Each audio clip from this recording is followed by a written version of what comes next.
Hey guys, meet Dr. Shambavi Rajagopal, founder of the Save Scrap and Sew initiative. She brings in people together and she makes things like sheets, pillows, and bags out of tailoring waste and donates it to people who need them. She is a professor by profession, but a visionary in true nature. We would fondly like to call her the landfill warrior. Here is Dr. Shambavi Rajagopal for you. Hello, Shambhavi. Hi. Wonderful to Hello, see you. Vino. What a lovely time. Yeah, same here. You've taken my words away. What is this? Thank you. Thank you. Actually, I have to tell you that you are a great inspiration for me to do so many things selflessly and, working focused on something and then taking it as a mission. I would not even call Save Scrap and Sew as an initiative. It has become a movement now all over the globe. People are, indulging in it, and it's really amazing. And I really want to know more about your journey, how it all started, and how do you give your time and everything. Before all that, please tell me, what is Save Scrap and Sew? Yeah, thank you so much, Vino, for that. And it's very kind of you to say that it has become into a movement, which even I believe that it has. However, what I would like to point out and say is it is teamwork. So if you are talking to me and interviewing me, it is just because I am the face for the initiative. Otherwise, it is complete teamwork. Everything which I am up today is because of my buddies. Would you like me to walk back to the journey of 2015 when our Save Scrap and Sew session started and how we got about it?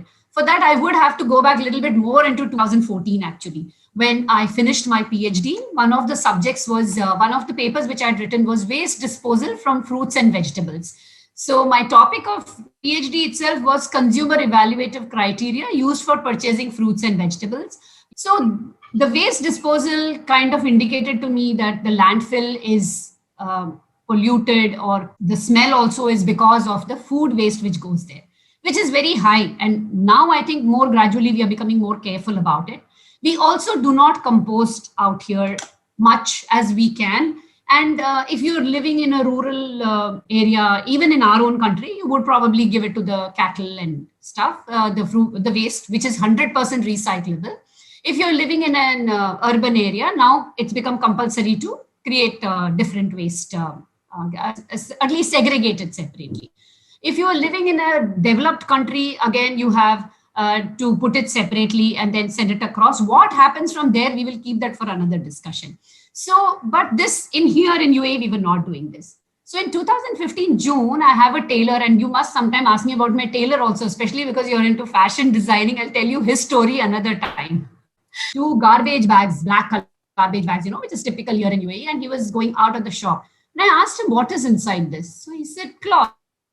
He said, what are you doing? He said, I'm going to throw it into the garbage. And I knew from the garbage, it's going to go to the landfill because we don't have much of segregation out here. I said, why are you throwing this? So he said, what do you want me to do? I cannot do anything. Do you want some? And I said, no. And I took a physical step back. I remember that incident so well because it had a really deep impact in my mind. And I came back home and I kept saying, he's going to throw this all away. And then I started thinking more that this must be happening. You know how small the tailoring shops are. So this must be happening on a regular basis. And that means once a week or once in 2 weeks, they are clearing out the shop, they are throwing this. And this cloth is also going into the landfill and getting wasted there. And the only solution for that then is burning, incineration. There's nothing else which you can do about it. So this was really from June to July, August, I kept thinking about it. And of course, yes, when I came back home, I had my close family members were here. So I had a discussion with them and I was just telling them, you know what, this goes out. Let's do something about it. Because this, I realized that it's not going to be possible for me to do it alone from the very beginning. That sometimes it sparked. I was always interested in stitching. I used to make personal gifts for my family, friends. And in fact, I even gifted myself a high-end embroidery machine when I completed my PhD. And September 2015, when I came back in after our vacation, the August vacation, September, I created a small WhatsApp message saying that this is cloth and this is going to coming from Tailor. And this message was then I passed on to my friends, and I also passed it on to my building group. So I have a good friend, and so she came, she shared it in the building group.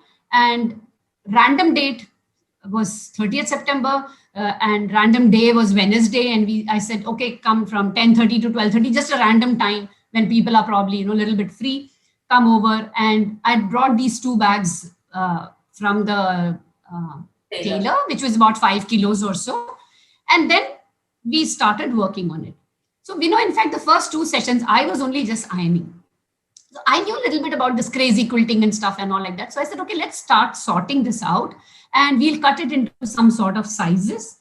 And that is how we started. And as we were putting it into sizes, we started stitching also together. And it was on my personal machine, which was there at home. So now there was a job for everybody. So if you didn't know stitching, you could cut, you could sort, you could iron. Everybody had some job or the other to do. Slowly we moved on, and this is how we started. And then, because being a marketing faculty, I immediately set up a Facebook page the same day. And on that page, I started documenting everything which we were doing. And every session, even if there was cutting or sorting, anything, some 2-3 pictures and a call to action. This till about November or so. Now my message had started circulating to people. So a group of ladies from Dubai, from Karama area, they were about 50 or 60 of them. They invited me to come and do a demo for them. And I had 25 new buddies there. So I chose the word buddies at that time. I didn't think much about it. I wanted to call people something, and I didn't realize it was going to become a tribe at that time. And I just said, buddies mean everybody's equal. And I still believe in it, that every part that we do in our work, cutting, sorting, everyone only sees the stitch stuff, but everything, cutting, sorting, all that is equally important. With that in mind, everybody is a buddy, same level. So we treat each other equally.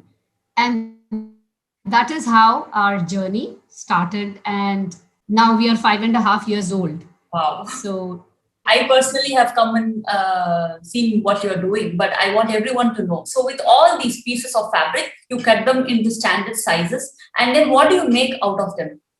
Okay.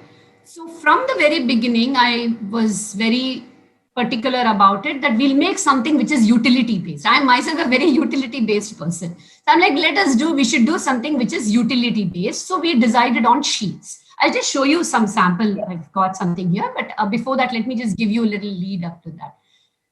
Cutting all this and sorting and realizing that, the fabric which comes from the tailor is in all kinds of shapes. So getting all that organized was taking a long time. And we decided, and we were putting it in panels, like, something like this, which was like putting it together in panels, right? But it was a little bit of a hard task because the material would be different. Obviously, there was no time to see any color coordination and stuff. However, the panels, though they were getting ready, it was taking time to become one complete, any kind of a product, which was a sheet, always in mind. We'll make sheets out of this. So I used to follow some of these famous people who stitch and quilting. And then one day it suddenly struck me, why don't we just make a bag? And I made a bag, something which was like this. Okay, like this. Can you see, these are very small 5x5 pieces. And this one has a pocket, that one didn't have, because I just started out, right? And I was insistent that we'll have a lining. Okay. So we had a lining. Now this lining also could be patches, or it could be single piece, whatever. Handles will be like this. It will be outside, because any case, even if you stitch inside, it will be visible outside. So the handles would be outside, and no elastic, no button, no zip, nothing. And if you ask me the reason why, we went for no zip, no elastic, no button, because there is never going to be a zero scrap day. I may buy 10, 100, 1,000 zips. After that, what? Yeah. So we wanted to keep the cost at a minimum. So our own machines and our thread, which, God's grace, all of us are in a position where we afford that. So that is how we went ahead. That came up, then immediately there was like a little bit more, when you see something tangible. However, by then we had created about 7 sheets, which 2015 December, the Chennai floods came up. So we sent it across to reach it for the Chennai floods. So that was one of our first distribution or gifting, which we did from our side. Then there were these very small scrap. Okay, so like this is still big. This is 5 by 5. Okay, so what we did was in 2016, I read a headline saying this summer 500,000 construction workers will take midday break from June 15 to September 15. And this means that they stay in the construction website. And usually, if you observe people who take anywhere, they would usually use a brick or their tiffin box or just their hand, some cardboard for support to lie down. Instead, what I thought about is how to dispose of these small. I made put into an 8 by 11 inch pillow, which is filled with this scrap. It should not be more than 350 to 400 grams for the simple reason that they should be able to carry it in a polythene or whatever in a bag with their tiffin box. So the three main things which we do is sheets, bags, and these pillows.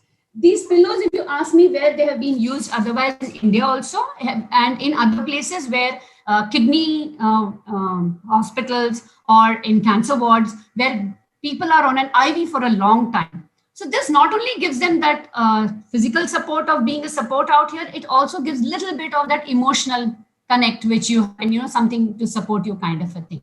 It's completely washable, and because it's not very big, not very thick, they have you can wash it and dry it quite easily.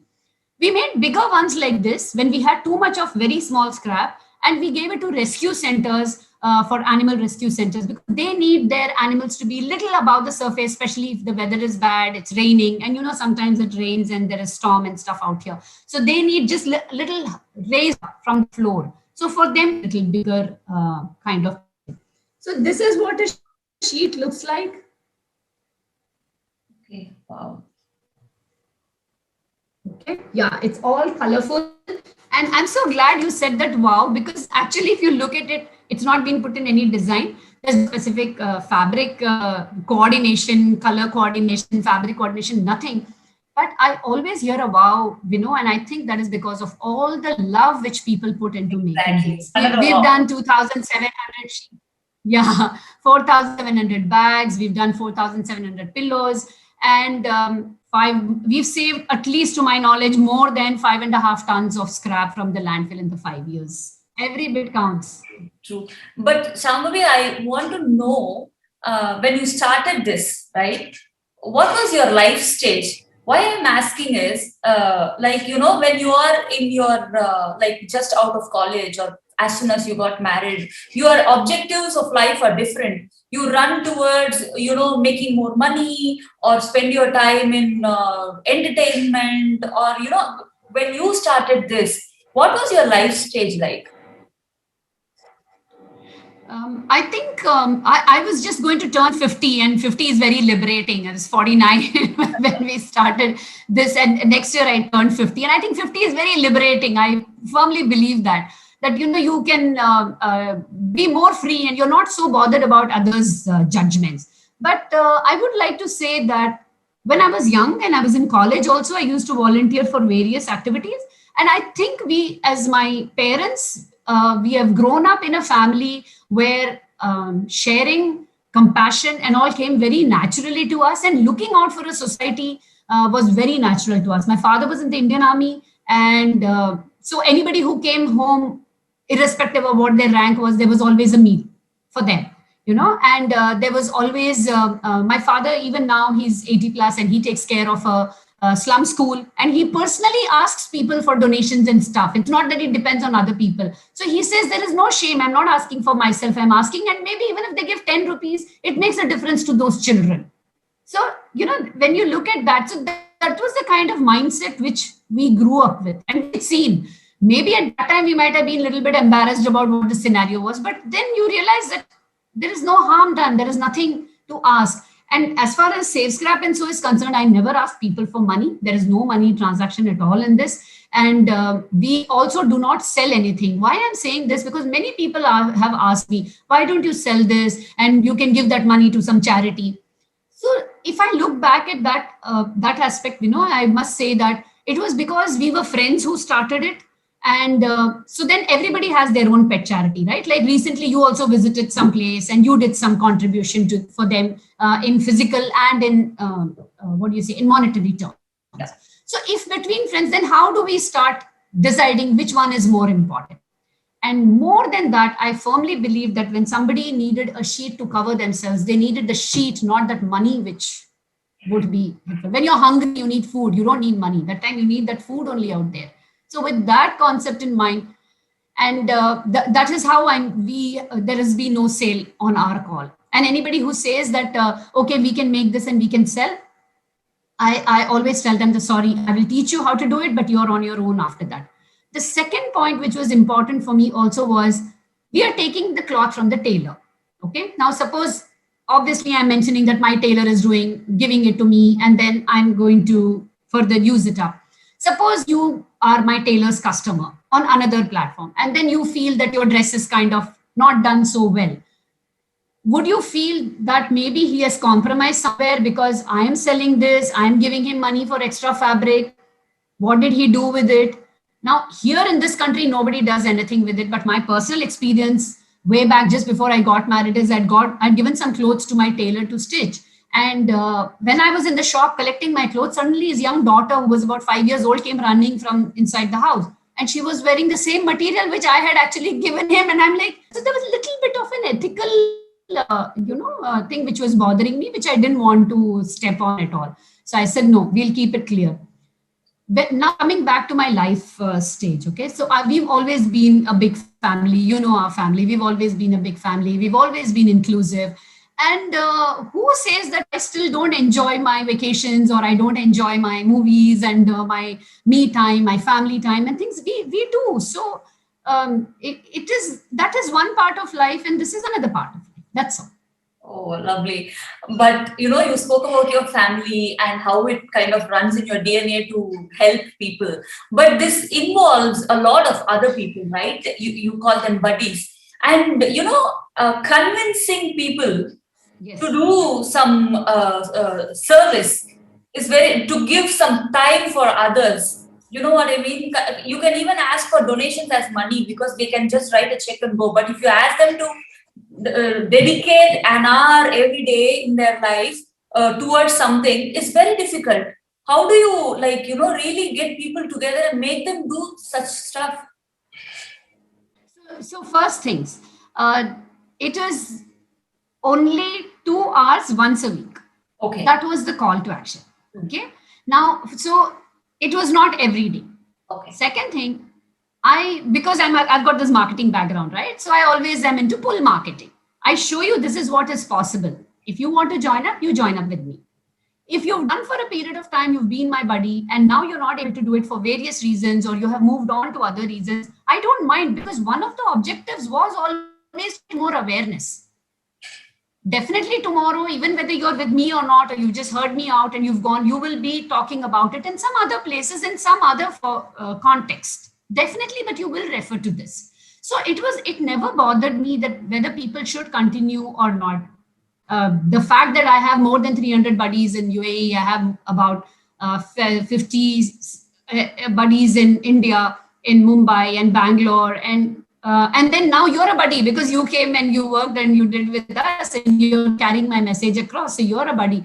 So there is, I don't know how many buddies are there like that. The 3,000 people who've liked our Facebook page, the people, the 500 on Instagram, those who are watching our YouTube, everybody is a buddy because they're carrying that message across. So I never judge people, and I'm always happy for whatever time that they could give us. It gave them something in life in return, because I've had moms telling me that I'm feeling this emptiness syndrome and I want to do something for someone. Now, keep in mind that we sometimes don't even know who receives it, who's at the receiving end, but that doesn't make any difference to people. And actually, because if it was money, they would just give and they would forget about it. Or maybe they would ask, where is the money? What did you do with it? But here it is just happiness. That's it. That's all. And it makes people more aware. It makes their families more aware. I think my earlier call to actions always used to be, it's a holiday Friday, but the landfill is getting filled up. And see, if you see my posts, initial ones, you'll see such messages. eventually I got around to telling people, okay, I know you're doing this for SSS, but you need to give some time to your family. Because now when the husband went to the gym, people were not bothered. They were just happily cutting, sorting, labeling, stitching, doing something about it. And when children were studying for exams, moms would sit next to them and they would continue their work. So it was a great stress buster for them. And I have personal stories which my buddies will tell you, which they will recount on how it made an impact into their life, and what kind of changes came into them. I think we became more of everything, because my mother again has always been efficiency is more important than perfection. Get that straight line, trying to get double line into it. I'm like, no, just do it, move on, make something with the next piece. We'll improve in that. Over time, we will learn how to do better. Just move on, because this sheet, somebody needs it today. Don't keep working on it till it becomes perfect, because my perfection and your perfection are completely different. It's never going to be the same. So those are some of the things which we went ahead with. And I also want to know, you work with a lot of teens, right? Children. So how are you dealing with teenagers? Are very difficult to handle, they say. So tell me about your experience with them. Wonderful. So let me go back to, so when November 2016 we had the group. So then what we starting is a WhatsApp group for each team. We was dedicated, and we were very particular about it. I was particular about it that there should be no forwards in the group. Only content related to SSS will be developed. And then with this on, so people started joining, and a group means even if there were 2 people, it would be a group. I would always tell people that if you have, like, Vino, you heard of say SSS and you want to join us, I'll say, okay, Vino, do you have one more person? That could be your son, your husband, or your sister, anybody or your friend in the building. Let me know, I'll come and give a demo. So I used to do these demos everywhere, and every group, every 2 people and me 3, we became a group. So I have I don't know how many groups in my WhatsApp. Then there came a time in 2016 March when these children, when there was a boy called Amrit, who was my first male teen buddy, who was searching for a community work to do along with their Duke of Edinburgh project. Oh. Now, the good thing about it was that just picking up cigarette butts from a beach, doing for 8 hours was not counted as a community work, because they had to do something which was sustainable. They had to do something for 13 hours.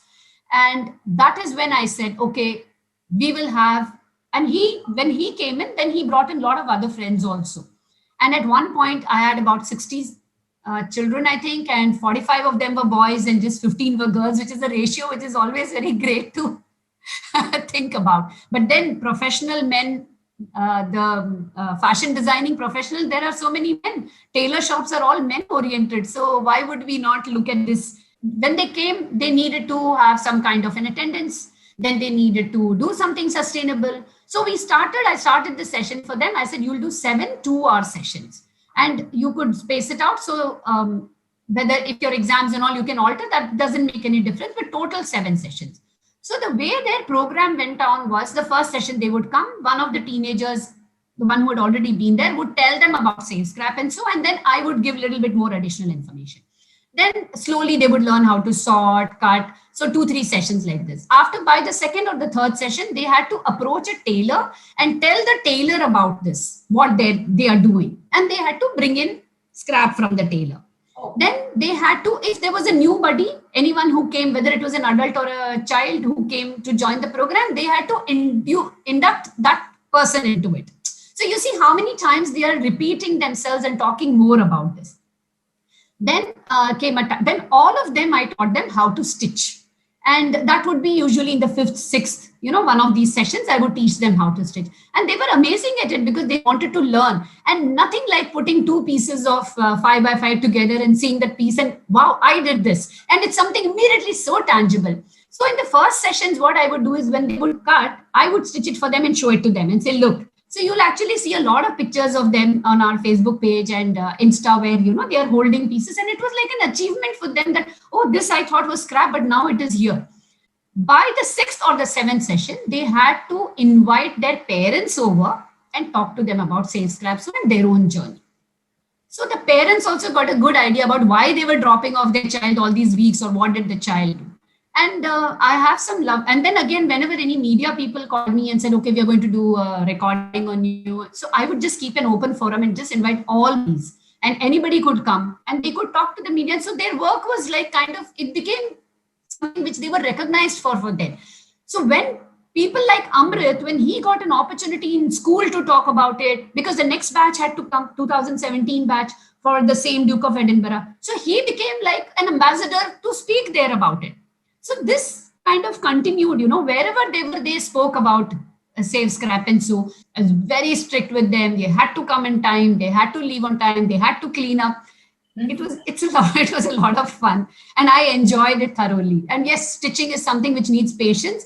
And believe me, Vino, I think what we expect from the teenagers and the youngsters of these days is very less compared to what they can actually give. And stitching is therapy. It's like meditation. Yes, absolute. I agree with you. I agree with you. It's therapeutic. Lovely, lovely. And you know what amazes me about you? It's your spirit towards doing something, because social service or doing any kind of service is like, when you have free time, people do it. I am free on Sundays, maybe for an hour, maybe this week, if I feel like, I will volunteer. So that is the attitude for many. But in your case, you are like, this is like the purpose of your life. You have been doing this like so passionately. How do you keep up the spirit? Because there is nothing like a physical reward that you get out of it. There is no money involved, or there is, I don't know, I mean, there are so many motivations for people around, but what is your motivation, and how do you keep your spirits up all the time? So I think every time whenever I feel that, is it really necessary? Should I spend so much time with it? And any of those, there is always one message from somebody who says, I've been watching you for 6 months or 1 year. I've been seeing the posts that so we continue doing the posts, right? So when I see those posts, and then there's always somebody who needs it, or, and then it's like, I don't know. It just keeps me going. And then I have a Vino like you calling me and saying, Vino, can you, Shambavi, please, can you talk about Save Scrap? So, and then how can I not reflect on what an influence it has been for so many people in so many different ways, plus the people who we reach all this to. It makes a difference that you made a difference to somebody's life.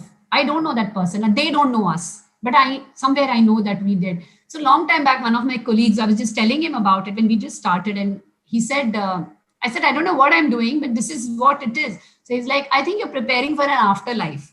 So I think all of us have prepared for an afterlife. Your place is already reserved in the heaven. It's already written. Thank you.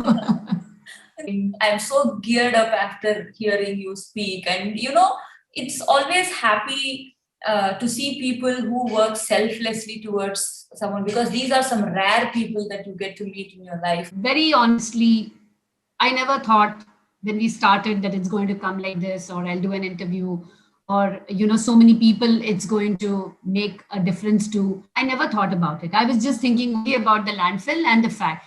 And then I have a message which now I tell whenever I go is, the earth is our asset, and you keep doing, you create property, you make funds, you put FD away, everything for your children. But if our earth is not in a place where the children can live, of course, yes, now we are reaching out to Mars.